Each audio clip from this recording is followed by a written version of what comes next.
We're looking at several trends in the real estate market. It's a very volatile environment. So one of the important aspects that we're looking at is transaction volume. You know, year over year in 2023, transaction volume in the US has gone down by pretty much over 60%.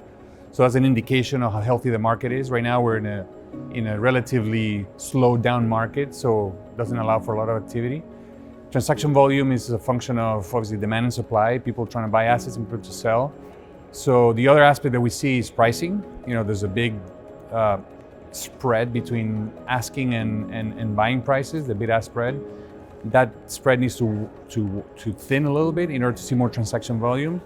That requires a couple of things. One is the sellers to capitulate a little bit and say, well, maybe I'm not going to get the type of pricing that I would have gotten otherwise a few years ago.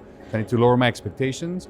And then the buyers need to feel confident that whatever they're going to pay for an asset or invest into an asset is going to make sense going forward. The values are not going to go down. Yeah, there's obviously a lot of challenges. You can't generalize because it depends on the asset class. You know, obviously offices have a lot more challenges today than, for instance, industrial assets or living assets, whether it's multifamily or student housing.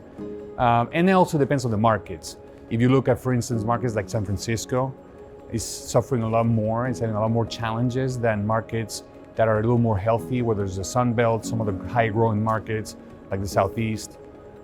So I think the challenges are driven primarily by demand and supply. Markets that have been oversupplied with real estate assets needs to stabilize. Demand has certainly shifted from certain markets like major gateway cities into more higher growth areas.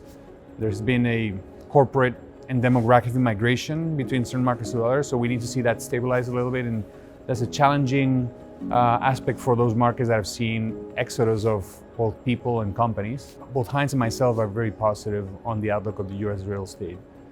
It's the largest market in the world, it's the most liquid, with most capital, more biggest stocks, so it's the most tradable market, obviously with one of the best ruling laws in the world. So we're very positive long term. Because there's so much activity, over the short to medium term, there's going to be some challenges, some bumps. We need to see things stabilize, as I mentioned earlier, interest rate costs, valuations, demand and supply. One of the silver linings that I think is going to make it even more attractive long term is that these recent bumps that we've seen post the increase in interest costs is really taming supply. So real estate, like any other financial instrument, is about demand and supply.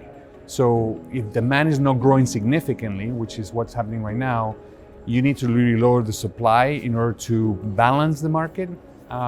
So over the short to medium term, there's going to be a bit of volatility around that as we stabilize rents, occupancies, values. But over the long term, it's probably one of the best markets in the world.